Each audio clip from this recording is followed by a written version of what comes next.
Hi guys, this is AYESHA, your local Windsor realtor. Today we're going to talk about a whole lot of controversy on this topic, Windsor's residential rental licensing. What does it mean to you? And if you're an investor, how do you identify your rental unit?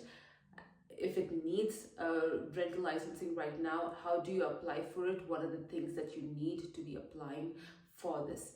And I know that there's some people want it, some people want to revoke it, and this is an initiative by the City of Windsor to raise the standard of living of its residents. For example, yesterday I had a tour with one of my investors, and they and the entire unit, the residential unit for rental, for the student rental, it was bed bug infested.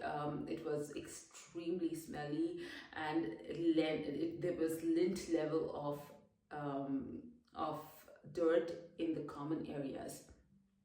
And this for now, the RRL is applied only on Ward 1 and Ward 2.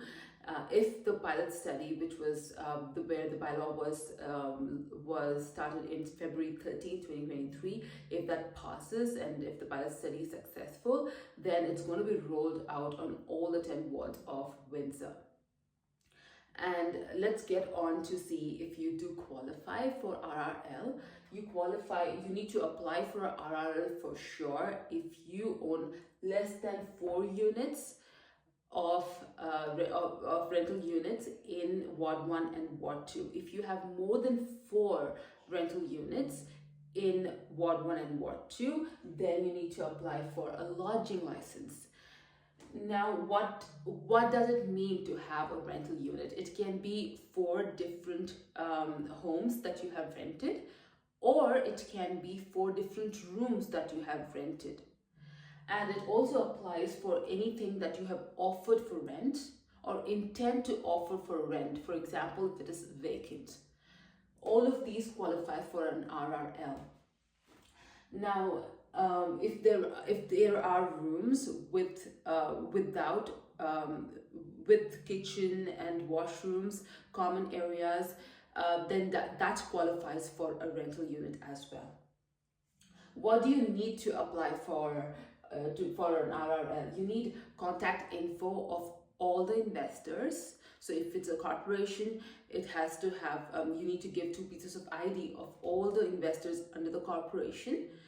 And if you are in Windsor City. If you are not from Windsor, if you're not local, then you also need to give the contact details of the property manager who's taking care of your rental unit, or the person who is responsible, that you have held responsible to take care of the unit while you're not in the city. The next thing that you need is proof of ownership, of course, title. Then you need to there's a declaration that you need to say that you are aware of this bylaw and that is why you're applying for the license and what its implications are. And you need to declare that you are aware that the property is a rental unit. You also need, this is the most important and the most controversial point that most investors are worrying about their cash flow being eaten, which is the property standards and safety checklist. I'm going to be linking it here on what that checklist entails. Now, the checklist is like a regular checklist. You need to walk through your property and check for those to see if it is okay. You need to check if it is okay, if that complies to your property. Else, you need to say that it's not applicable, NA. So there are just 2 columns in there. If you have checked okay, and the officer comes and checks the property, everything is as per your okay, and if it is okay, then it's cool.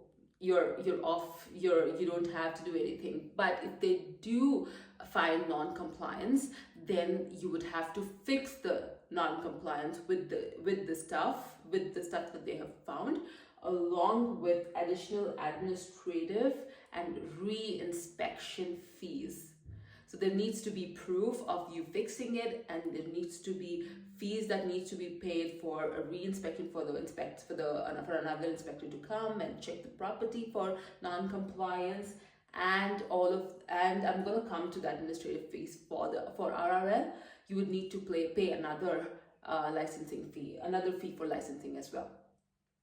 Now, and along with that, you need to get an electric standards and safety assessment done by an LEC, by a licensed electrical contractor. And the LEC cannot be someone you know from your place of worship, or a friend that you know.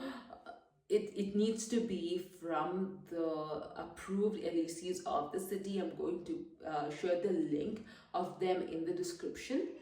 After they give you an ESSA and you have the property standard and checklist and all the IDs and declaration, you need to provide the proof of property insurance that identifies it as a rental, and it needs to have more than or equal to at least $2 million of coverage.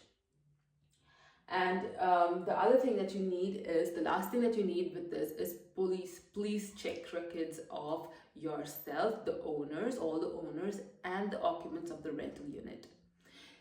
We need to collate all of these together. Let me summarize that. Contact info and IDs of all the property owners, investors that are out of town, the property manager contact information, proof of ownership, that's the title, declare that you are aware of the laws, the declaration that's in the kit, and property standard and safety checklist done and signed, ESSA by an LEC, and proof of property insurance, police check. So there's totally around 8 components to this licensing that you need to have. And with this, you need to pay $466 for each application for your rental unit. And it has to be sent to the City Hall of City of Windsor and not sent via email. I have received many phone calls about this topic by all of my investor friends.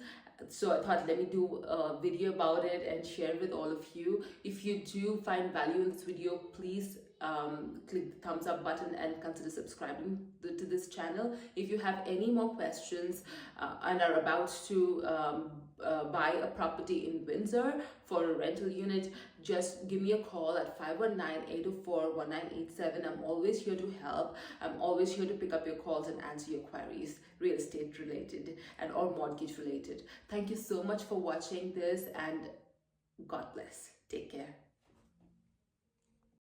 I'm your favorite Windsor